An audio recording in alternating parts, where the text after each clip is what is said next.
Hello students, आज का हमारा नेक्स्ट टॉपिक है मेज़रमेंट्स। इससे पहले हमने मात्रक और विमा और उसके अनुप्रयोग ये 3 टॉपिक कंप्लीट कर लिए थे आपके फर्स्ट यूनिट में से। अब हम पढ़ेंगे मेज़रमेंट। तो मेज़रमेंट या मापन एक्चुअल में क्या होता है कि किसी भी भौतिक राशि के चयनित मात्रक मान से किसी भी चयनित मात्रक मानक मान से तुलना करना है। किसी भी चयनित मात्रक मान से अगर आप तुलना करेंगे तो उसी को हम क्या बोलेंगे, मापन। जैसे चयनित मात्रक मान, अगर मैं किसी भौतिक राशि की बात कर रही हूँ, आप एग्जाम्पल द्रव्यमान का ही ले लो, द्रव्यमान या मास। तो ये एक भौतिक राशि ले ली है जिसका चयनित मात्रक मान क्या है, 1 kg, 1 किलोग्राम। ठीक है। अगर मैं बोलूँ कि कोई राशि इससे 50 गुना भारी है, कि कोई राशि मेरे पास में कोई वस्तु है जिसका द्रव्यमान इसका 50 गुना ज़्यादा है, तो मैंने क्या किया कि उस वस्तु के द्रव्यमान की तुलना इस चयनित मात्रक मान से कर ली है। तो इस मात्रक मान से तुलना करने पे मुझे उस वस्तु का, जिस वस्तु का मान मैं तुलना कर रही हूँ, उस वस्तु का यहाँ से क्या पता चल गया है, द्रव्यमान पता चल गया है कि उसका जो द्रव्यमान होगा वो क्या हो जाएगा, 50 kg। तो कोई भी भौतिक राशि का चयनित मात्रक मान जो पहले से निर्धारित है उससे तुलना करना ही क्या कहलाएगा, मापन कहलाएगा, जिनसे तुलना करके हम किसी भी भौतिक राशि का मान ज्ञात कर सकते हैं। अब आपके पॉलिटेक्निक फर्स्ट ईयर की जो बुक मैंने आपको सजेस्ट की थी, उस बुक में ही आपको ये टॉपिक दिए हुए हैं। यहाँ पे सबसे पहले आप मापन जो मैंने आपको समझा दिया है उसकी डेफिनेशन दे रखी है, उसका फिर एग्जांपल है। इसके बाद में आपके जो सिलेबस में मेजरिंग इंस्ट्रूमेंट है, मापन के जो यंत्र हैं, वो मापन यंत्र आपको जनरली आप जो यूज़ लेते हैं, सबसे पहला टॉपिक है आपका मीटर स्केल, आपके सिलेबस में है। इसके बाद में आप वर्नियर कैलिपर्स देखेंगे, स्क्रू गेज देखेंगे और स्पैरोमीटर देखेंगे। तो यहाँ पे थियोरेटिकल क्वेश्चन जब पुटअप होता है तो वो पहले मेजरमेंट की आपसे डेफिनेशन पूछेंगे और उसके बाद में किसी भी मेजरिंग इंस्ट्रूमेंट के बारे में या मापन यंत्र के बारे में पूछ लेंगे कि आप उसके बारे में समझाइए। तो मेन आपको उसका डायग्राम बनाना है, उसमें किस रेंज तक का स्केल मेंशन होता है वो बताना ज़रूरी है, और एक चीज़ आपको बतानी है, उसका अल्पतम मांग, लीस्ट काउंट। उस भी किसी भी मेजरिंग इंस्ट्रूमेंट की लीस्ट काउंट कितनी है वो आपको हर एक टॉपिक में बताना कंपलसरी है।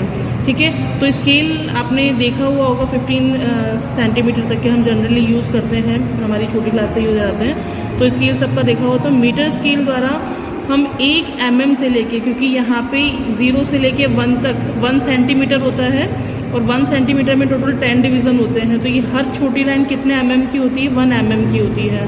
तो यहाँ मीटर स्केल द्वारा हम 1 mm से लेके 100 मीटर तक की दूरियों का मापन यथार्थता से कर सकते हैं। यथार्थता मतलब शुद्धि के साथ कर सकते हैं। ठीक है।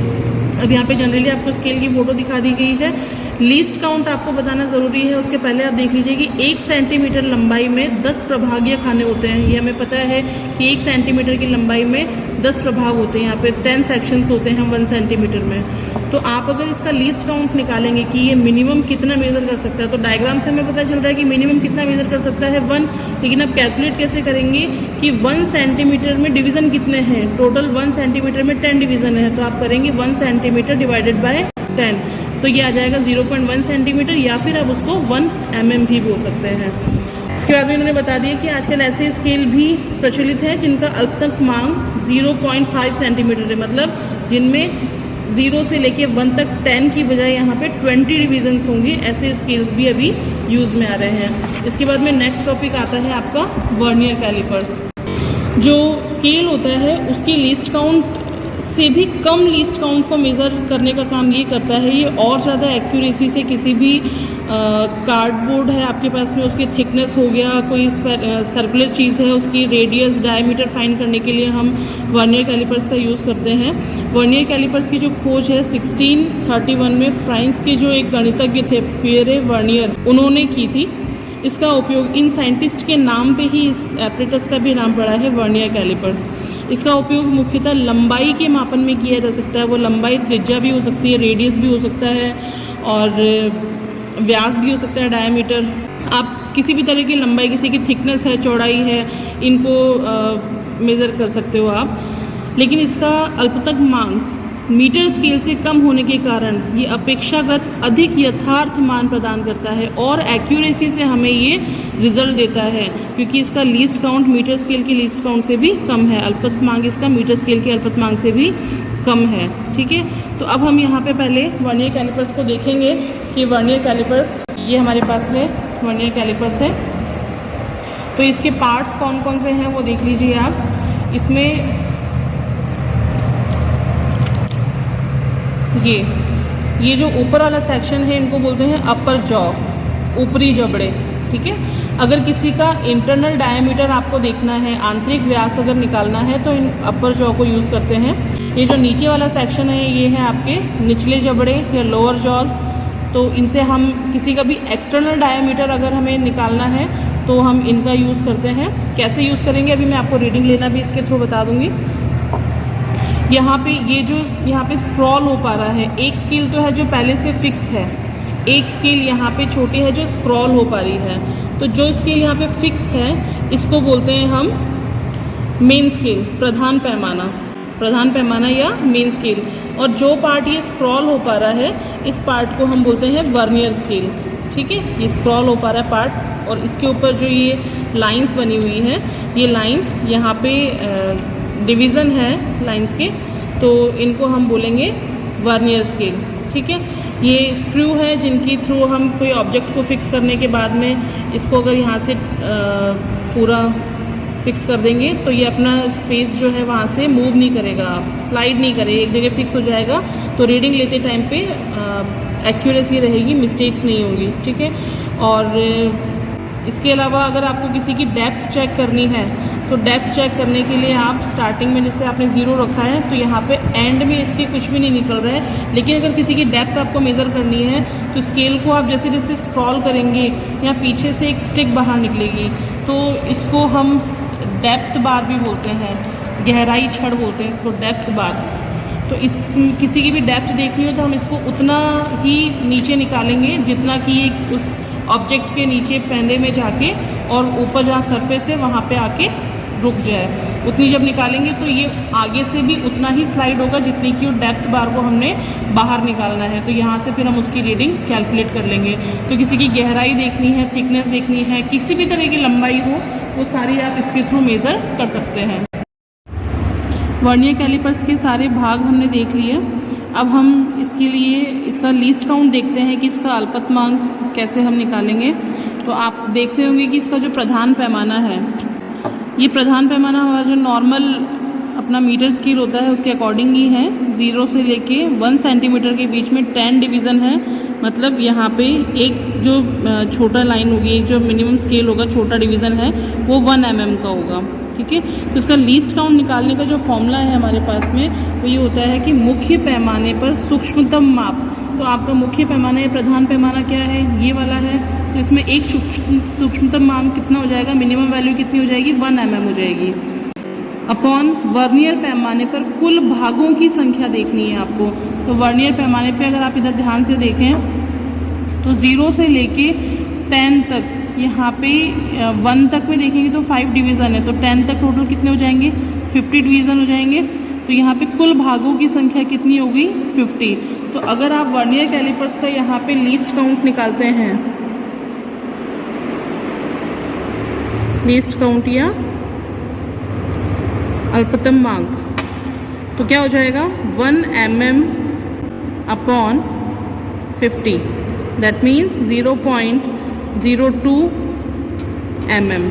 तो यहाँ पे आपने जब मीटर स्केल की रेंज देखी तो मीटर स्केल की रेंज क्या थी, 1 mm। ये किसके लिए था, मीटर स्केल के लिए था, जबकि वर्नियर स्केल के लिए रेंज आ रही है ये। तो ये वो वैल्यू है, अल्पतमांक वो वैल्यू होती है कि इतनी कम स्केल पे ये मेज़र कर सकता है किसी भी थिकनेस को या किसी भी लेंथ को, जबकि स्केल मिनिमम 1 mm तक ही मेज़र कर सकता है। तो ये उस 1 mm से बहुत ज़्यादा कम हो गया, तो इसमें मिस्टेक्स बहुत कम होती है। तो ज़्यादा एक्यूरेसी से जो मेज़र करेगा वो वर्नियर कैलिपर्स होगा। ठीक है, अब इसके बाद अब हम देखते हैं स्टूडेंट्स कि इससे हम रीडिंग कैसे लेते हैं किसी भी ऑब्जेक्ट की। जैसे ये मेरे पास में पेन की कैप है, मुझे इसका डायमीटर मेज़र करना है, तो एक्सटर्नल डायमीटर है इसलिए मैं लोअर जॉ का यूज़ कर रही हूँ यहाँ पे। तो मैंने इसको यहाँ से फिक्स कर लिया है। फिक्स करने के बाद में आप स्क्रू को यहाँ से फिक्स कर लीजिए ताकि ये अपनी जगह से मूव नहीं करेगा। अब आपको इस तरीके से टेबल बना लेनी है। आपको मेन स्केल रीडिंग लेनी है, वर्नियर स्केल रीडिंग लेनी है। वर्नियर स्केल रीडिंग को मैंने बी एक शॉर्ट नेम दे दिया है बी। जो इसके बाद में स्टेप होगा उसमें आपको वर्नियर स्केल रीडिंग को लीस्ट काउंट से मल्टीप्लाई करना होगा। फिर ये जो टोटल आपके पास में आएगा इस टोटल को आपको मेन स्केल रीडिंग में ऐड कर देना है। तो हम एक रीडिंग लेके देखते हैं यहाँ पे। अब आपको मेन स्केल की रीडिंग लेना है। सबसे पहले मेन स्केल की रीडिंग लेने के लिए आप देखेंगे कि वर्नियर स्केल की जो 0 नंबर की लाइन है वो लाइन मेन स्केल की कौन सी लाइन से कोइंसाइन हो रही है। तो ये मेन स्केल की अप्रॉक्स 1 सेंटीमीटर की लाइन से कोइंसाइन हो रही है।